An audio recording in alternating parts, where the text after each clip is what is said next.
So, we have looked at harsh speech. Let's come to the final kind of speech, which is idle chatter. I'm not sure nonsense is... I don't fully agree with that translation. I think idle chatter is better. But you give up idle chatter. Your words are timely, true, and meaningful, in line with the teaching and the training. They say things at the right time that are valuable, reasonable, succinct, and beneficial. This is how principled and moral conduct is fourfold by way of speech. So idle chatter is just random talk. That's not very useful. But here you have the idea of timely chatter again. True. Meaningful. Meaningful. It kind of has some purpose. It is taking you somewhere. It's things that are helpful in life, like beneficial, very closely related to the idea of beneficial. And it's in line with the Dhamma and the training. Training here is Vinaya, but really what it means in this case is the idea of the practical side of the teaching. So you have the theoretical side, which is the Dhamma, and the practical side is the Vinaya. It is what we do as a consequence of the Dhamma. So it's aligned with basically the spiritual path. So you say things at the right time that are valuable. They have value. They are things that people want to hear. If people come to you and they say, please speak more. Wow, that's really nice what you're saying. So valuable.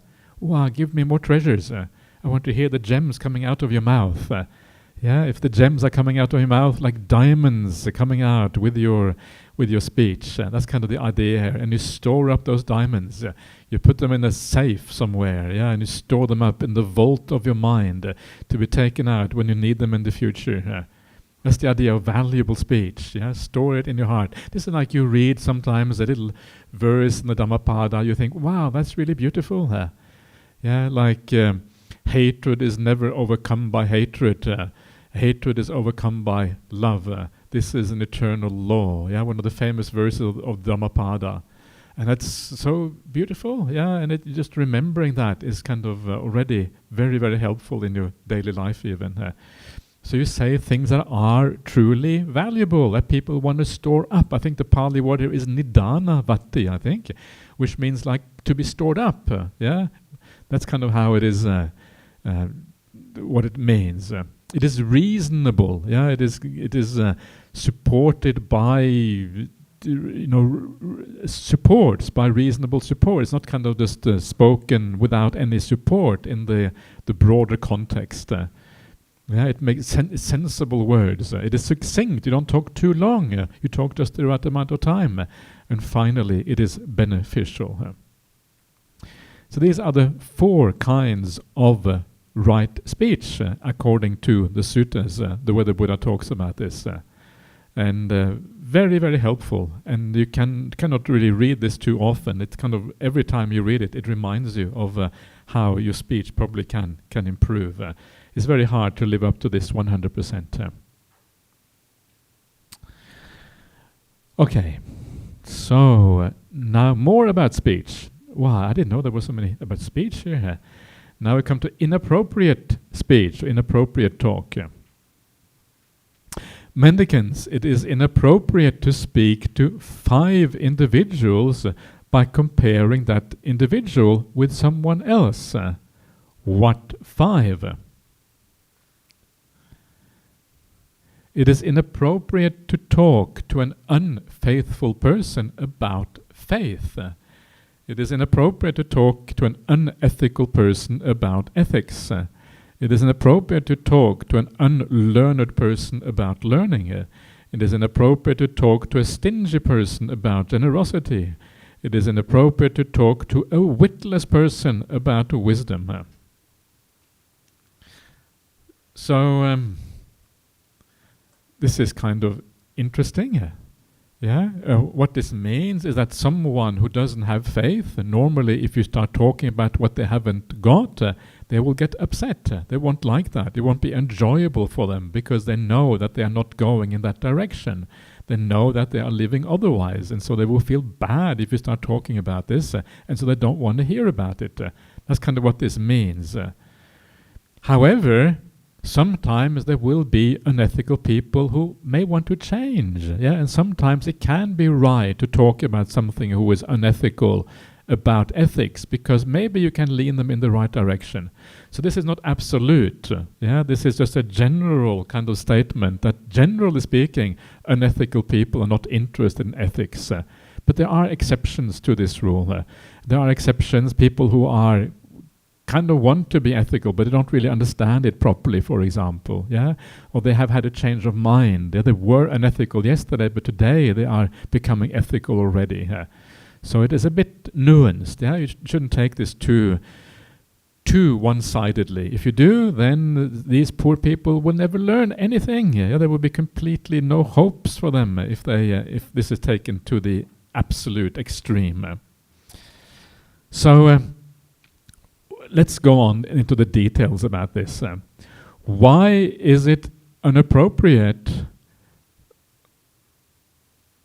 to talk to an unethical person about ethics? When an unethical person is spoken to about ethics, they lose their temper, become annoyed, hostile and hard-hearted, and displaying annoyance, hate and bitterness. Why is that? Not seeing that ethical conduct in themselves. They don't get rapture and joy that ethical conduct brings. That is why it is inappropriate to talk to an unethical person about ethics. So it's only when people react in this negative way, that is when it is inappropriate. However, if people react in a good way, then of course it is okay. And the ultimate reason for talking about ethics is because it gives rise to happiness and joy, rapture and joy. That's kind of the ultimate reason why ethics matters so much. So you have to feel it out a little bit, right? And then you know the right time to talk about these things. So that is the talking, all the rights and wrong ways of talk. And now let's see what the next verse is. It's all about mother and father or whatever. So that was all about speech for most of the morning. I guess that is okay, because speech is very important, and it's very much part of the spiritual life. Getting your speech right can be really hard. And so it is important to do this and to think about it properly. So what else can be said about speech? The Dhamma is a very practical path. And learning is only part of it. But being practical about it so we actually can live this life is what really matters. So how can we make our speech better? How can we become more like the Buddha? So each one of you can become like a little Buddha. Are you ready for that? Small Buddha. Okay, don't get too conceited, because that's kind of dangerous, but little Buddha. And the answer, one thing to always remember is to slow down with your speech. Don't speak too fast. Wait a little bit, when you feel, sometimes you feel your mind is very pure, you are in a very good place, and you know that whatever comes out of your mouth is going to be good. Sometimes you can feel that, and then you don't have to worry. You can speak, freely. At other times you feel a bit dicey about your mind state. What is my mind state like now? Today I got out of the bed, out of the wrong side of bed in the morning. I get out of the left instead of the right side of bed, or whatever it is. And that's kind of bad. You feel you really grumpy because you had some dodgy dreams or whatever. And you know that now you have to be careful. And so then wait. Go slowly with the way you speak. Consider it carefully before you say anything. And generally speaking, going slowly is a very kind of useful thing in life to help you with your ethics. One of the kind of interesting little principles for living ethically in the world is to remember that one of the most important things in the Dhamma is right view. Right view is so important for you to be able to live ethically. Very often we think that mindfulness is the most important thing. And mindfulness matters, but right view is much more important than mindfulness. This is not something that you will hear very often, but I will show you why that is the case. So sometimes you can be mindful, And the problem is that very often in life you lose that mindfulness. If you get very busy, you're doing all kind of things, your mind is all over the place, you don't really have enough mindfulness. You don't really know exactly what is going on. And suddenly things come out of your mouth and it's too late. You can't put it back in again, it's just gone. It's out there. And so it shows that mindfulness is often not strong enough to be able to deal with the world, deal with the situation as it is. That's point number one. Point number two, sometimes you are mindful, you know exactly what you're doing, but you still make bad choices. You think, yeah, okay, I'm mindful, yeah, okay, should I tell that person? They really need to be told off, okay, I'm going to tell them off. You tell them off mindfully, yeah, and then you still, because there is an underlying ill will there maybe, together with the mindfulness that then drives the action. So mindfulness is not enough, because it gets lost very often, and because sometimes it is misdirected kind of mindfulness. And what to do then? Well, what to do then is to have more right view, because right view is what is going to guide you in the right way. And I will give you an example. I think I gave this example here maybe when I was here last year, but I'll give it to you again now. And that example is when people are walking around using their mobile phones. Yeah, I'm always amazed at people using mobile phones, and they're kind of all over the place and no idea what's going on. Yeah, yesterday I went for a really nice walk, and I always like to say hello to people when I go for walks, but people don't seem to respond very much around here when you say hello to them. Some of them because they're wearing kind of ear, and they kind of. One guy was talking as he was walking along, so I thought he was trying to say hello to me, but no, he was on his phone talking to someone else. Right?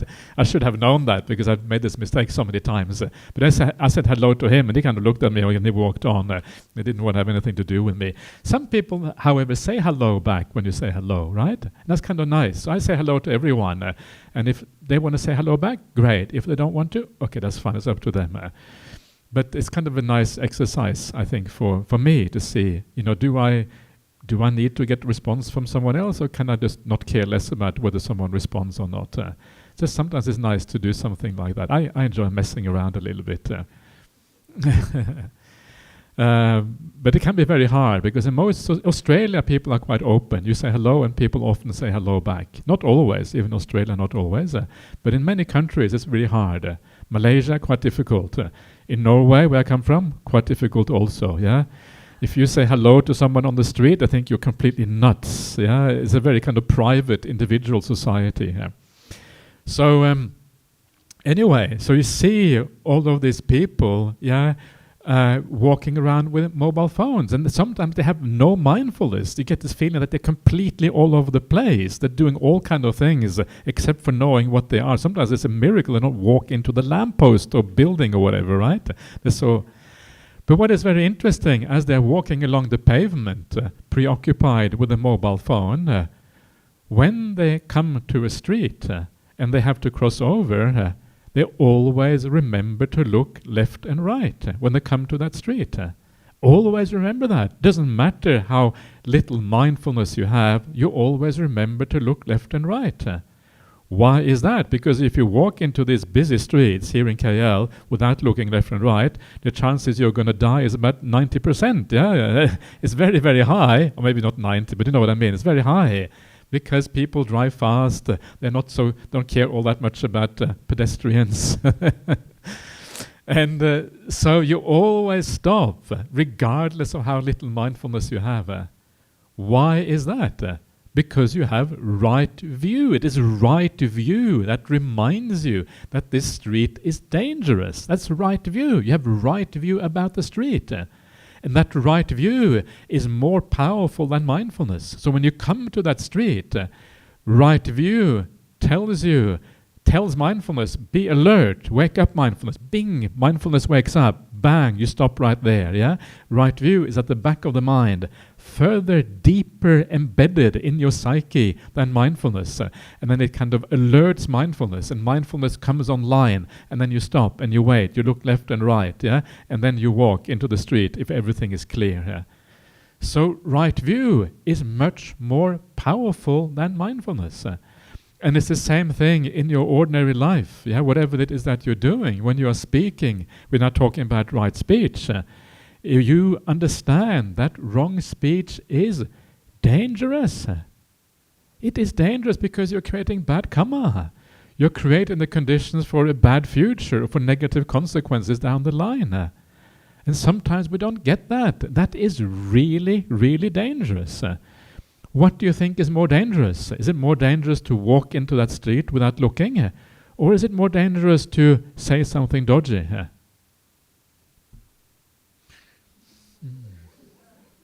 It's a hard question, right? Wow. Well, the worst thing that can happen if you walk into the street is that you die. It's not such a big deal, right? Okay, you die and you get reborn and you carry on.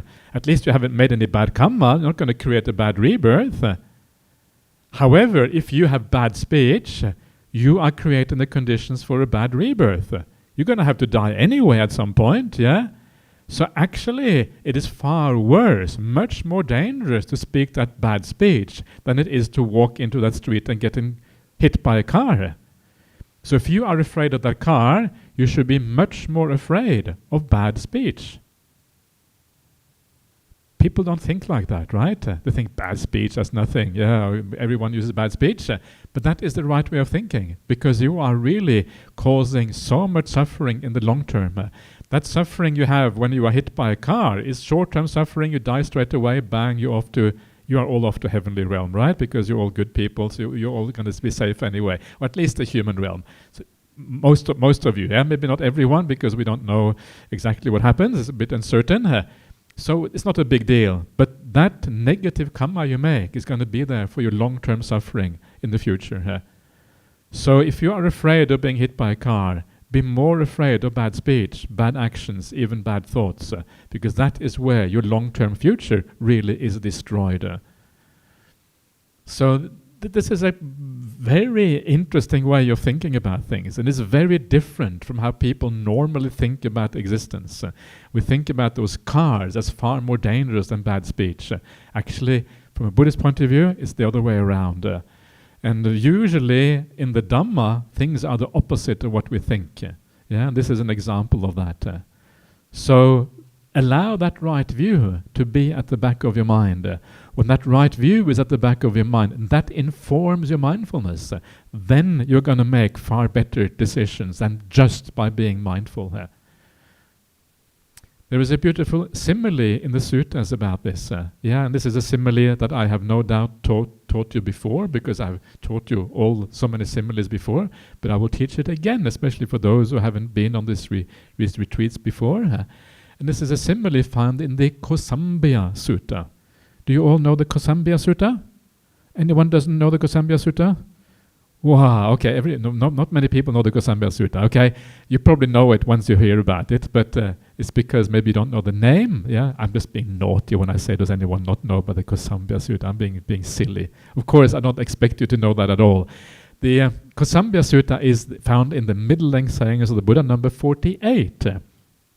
It's a beautiful sutta about the Nandya, Kimbala, and Anuruddha living together again, that's kind of where it starts out. It's related to the quarrel of Kosambi, and that is related somehow a little bit to these three monks, but not directly. And in this sutta, they have 7 similes or 7 ways of talking about the stream enterer. The stream enterer has certain qualities. There's someone who is on the path to awakening, someone who has reached the first stage of awakening already, and it has these 7 ways of telling whether you are a stream enterer or not. And one of the qualities of the stream enterer, it says that the stream enterer always has the idea of the higher morality, the higher mind, and the higher wisdom, Adisila, Adichitta, Adipanya, at the back of their mind. Whatever they do in their life, the Dhamma, the greater purpose of what they're doing, is always at the back of the mind. That is the right view, because they have the right view. It's always there, overseeing everything else. And so regardless of what you're doing, if you are doing some good things for your fellow monastics or for your fellow community members here at the BGF, your Dhamma is always there behind everything else, telling you whether what you're doing is right or not. Yeah, this is kind of the stream enter. And so in your life, with your family, with your work, with your BGF work, or whatever it is, the Dhamma is always there to guide you. And the simile here is like a cow. Yeah, when the cow with the calf, and a cow, when the cow has a calf, a cow always has one eye on the calf. Yeah, maybe it's a bit like a mother and a child, right? Mother always has one eye on the child, because whatever that cow does, it goes grazing, it goes moving around the field, it's getting milked or whatever it is that cows do. They don't do very much, pretty boring life. But anyway, yeah, so whatever that cow does, always one eye on the calf, because the calf is very important for that cow. Just like a baby or a small child is very important to the mother, maybe to the father as well, probably, but certainly to the mother, yeah? And so one eye is always there. You never really forget about that calf. Just in the same way, the stream enter, has the mind, the back of the mind is always on the Dhamma, always on what is right, regardless of what the stream enter is doing.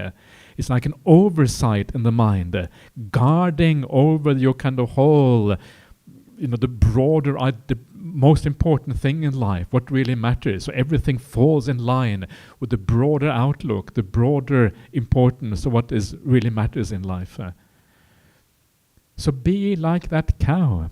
Yeah, not exactly like that cow, but so, but have that broad sense of things. That is a right view, standing at the back of your mind, telling you what really is important in life. When you come to that street, always look left and right. When you come to the crossroad of speech, should I say it or not, allow right view to guide you. What would the Buddha say in this case? What would Ajahn Brahm say in this case? Would they tell the person off, or would they not, perhaps? And allow that to kind of guide you in the right direction. And then you are going to be, hopefully, on the right track. So that is just a little bit more about right speech and about right conduct in general from a, different points of view. And so I just didn't want to go on to the next verse. Maybe I should have, but now it's too late anyway. So we'll leave that to the next session. So would you like to make any comments or ask any last questions before we go off for lunch? I will give you an opportunity to speak as usual. So please. Ajahn, I think just now, when we came across the poetry by Venerable Bhagingsa, I think there's the word, one of the verses that speak only pleasing words, but then when you think about it, like in the Abhaya Raja Kumara Sutta, the Buddha gave a very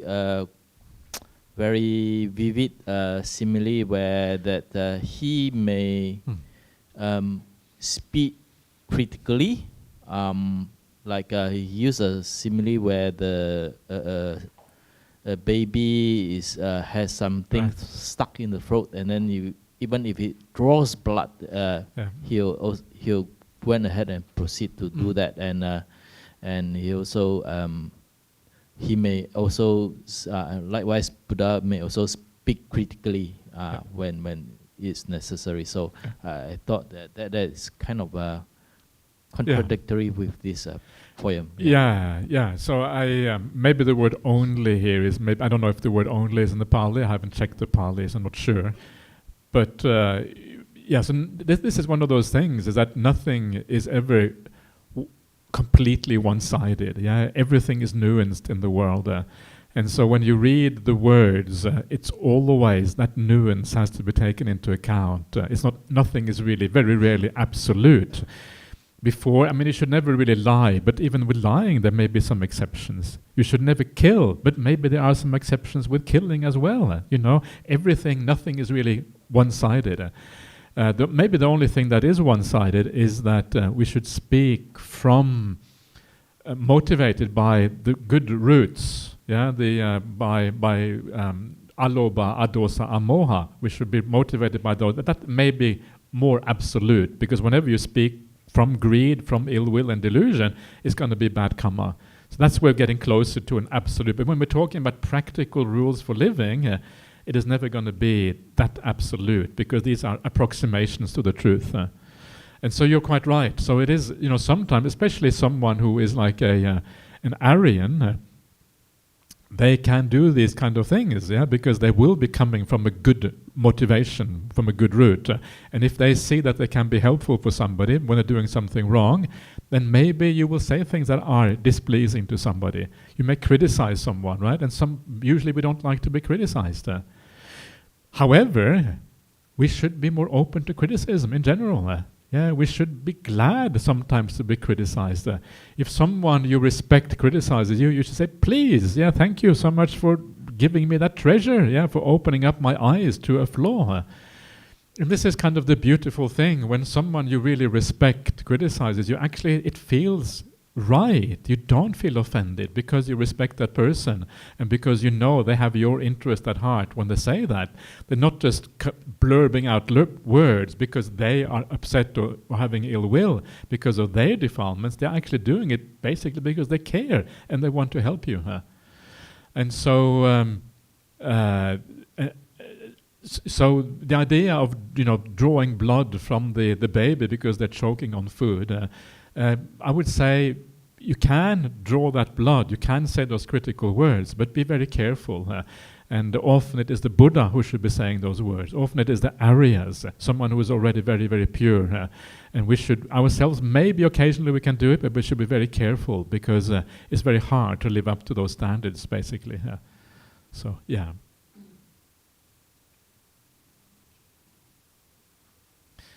Yes, we have someone over there. Yeah. You can always get over there, Niwern. Yeah. She hasn't asked questions before, so maybe give them a chance first. Yeah. Ajahn, I have a question about divisive speech or divisive speech. Yeah.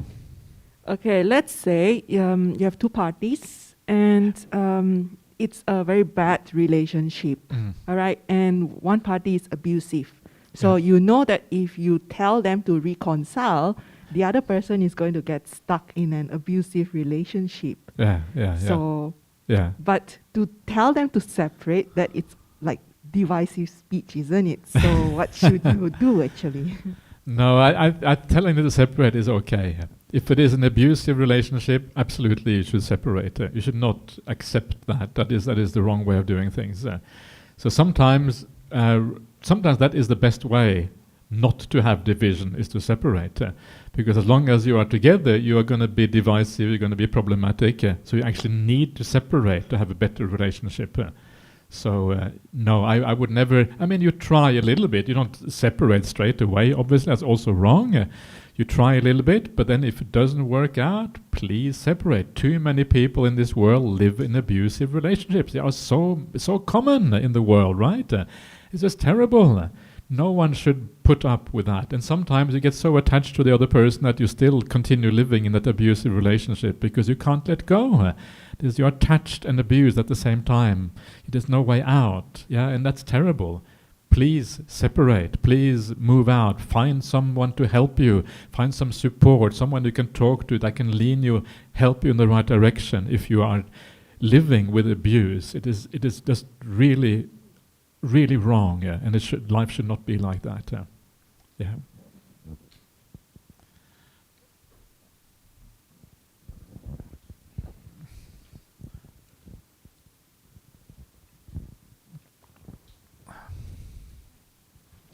Hi, Ajahn. I think this sutta is very, very practical in our day-to-day life. I think sometimes I think that because we grow up in an Asian family, so therefore a hierarchy applies. So it cannot be too critical or criticism. The other thing that I wanted to say is this. I think that boils down to body, mind, and speech, Mm. everything. So I think that perhaps it's good to set a daily goal on how to do a reflection of oneself and see that, for example, right now, my daily goal as far as my body, mind, and speech, how would that change as a result of this sutta that you have patiently explained? Yeah. The reason I say that is because in a family context, sometimes, for example, when Ajahn, you sit there and you tell us all this, it's because you are a respected person. Yeah. But in a family context, sometimes then the ego goes up because we are creatures of habits. We are creatures of habits. So it's very, and we have different personalities. So it's very difficult sometimes to remind ourselves because we can say that exercise is good, but how many of us actually exercise every day? You should come with me yesterday. Yeah. So what I'm trying to say is that we need to build a daily habit, and to get there is actually to set goals. Yeah. What do you think, Ajahn? Thank Yeah, you. I think you are right. I think it is true. It is difficult. Yeah, habits are very strong, and one of the things that we should learn from that is sometimes we want other people to change. But actually, when we see how difficult it is to change ourselves, we should also not demand other people to change, because it is actually really, really hard to change. But it is incredibly worthwhile. It's probably the most important thing you can do in your life is to change and to become a different person. So never give up. You can change, regardless of how strong that momentum is from the past. Regardless how deep those tracks are, it's like laying down tracks, and then you follow along like a railroad. Yeah, it's like you go along the old tracks because they are so deeply laid. It is worthwhile undoing those tracks and going in a new direction. You can change. Yeah, I agree. It is difficult to be in the family. That's why I don't have a I don't live in a family. You know, yay! Sometimes I'm so happy about that because I know how hard it is. Of course, there are some nice things about family life as well. Of course, there's otherwise you wouldn't have a family. But there's also benefits of not having a family. Both ways are positive. But you can change. Yeah, this is the point. So you do go gradually, laying down some goals. I don't know. Yeah, you can, but I am always a bit skeptical about goals. You won't meet them, then you will be disappointed with yourself, and it's hard to know exactly what those goals should be. But just be gentle with yourself, because actually it is very, very hard. And you will try, and then after a few months you realize it isn't working. And then you realize the reason why it isn't working because you have been using willpower to overcome this. Yeah, I'm not going to do this. Willpower.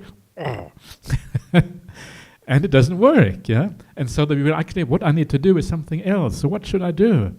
I have to think differently. It's the thinking which is the problem. Willpower is not going to overcome this. This is what I mean by right view. The thinking is the problem. Okay, I'm thinking about my children in the wrong way. My children are naughty. I'm sure your children, I don't know if you have children, but if you have children, I'm sure they are naughty sometimes, yeah? Those of you who have children. But then after a while you realize that actually these children, they came, as it says in this beautiful verse in the this is in the Petavatu. They came into this world unbidden. Yeah, they just come into this world. They come through you, but they have a past life. They already have habits. They already have a certain character. They're not going to be the way you want them to be. There's no way. They are going to be the way they are, these children, the way they have been conditioned from the past. And once you understand that they already have this deep conditioning, you're not going to have any demands anymore of your children. If they are really stupid at school, okay, they are stupid at school, that's fine. If they are smart at school, wonderful. If they are this or they are that, actually there's not much you can do about it. You have a little bit of influence, but actually not that much. And so you start to look at people, your children, your husband, your wife, your parents, your friends and acquaintances, everyone in the world in a different way. You realize everyone is trapped. You are trapped. I am trapped. We are trapped by this conditioning. You start to have more compassion. Then you start to have more patience because you're compassionate. Then you change. So don't force yourself to try to speak better. Yeah, I mean, a little bit of force, a little bit of trying is important, but think differently. Look at your children. Think of them as little bundles of conditioned phenomena. I don't know if you're able to do that, but you get the rough idea, right? And so then you have a little bit that kind of attitude, yeah? And then you are kind of on the track, yeah? Little bundles of conditioned phenomena, yeah. Not human in quite the way we think of them, yeah? When we think about human beings, we think of someone who has the ability to do whatever they want to do, yeah? When you tell them off, you're doing the wrong thing, then you think, oh yeah, they can change like that, but actually very often they can't. So have a lot of compassion for everyone in the world, yeah? And then when you have a lot of compassion, then people often change, because then they have the ability to change. A lot of people know what their flaws are, and when they feel that other people are compassionate, something opens inside of you, and then you're often able to change because of that. I know that when I'm with Ajahn Brahm is always very kind and compassionate to me, yeah? You wouldn't believe it, yeah, because sometimes I'm very naughty, but still he is kind and compassionate to me, even though I'm naughty. And it makes me feel responsible. I want to change. And I am able to judge myself because I already feel safe and I feel like I have a sense of self-worth and all of these things. And so I start to think, yeah, I should change. Ajahn Brahm is not going to make me change. I have to do it myself. And because I have a sense of self-worth, I have enough strength within to be able to deal with that. But if you already feel bad about yourself because other people tell you off all the time, it's difficult to accept that you may be wrong because you already feel bad about yourself. Then accepting that you're wrong makes you feel even worse. You don't have any strength within to be able to deal with those negative things. So being loving, being kind, being compassionate actually gives other people that inner resilience and strength to be able to change themselves, which otherwise is very, very hard. Anyway, that's it for now. Let's have some nice lunch together, and we'll see you back again at 1 o'clock this afternoon.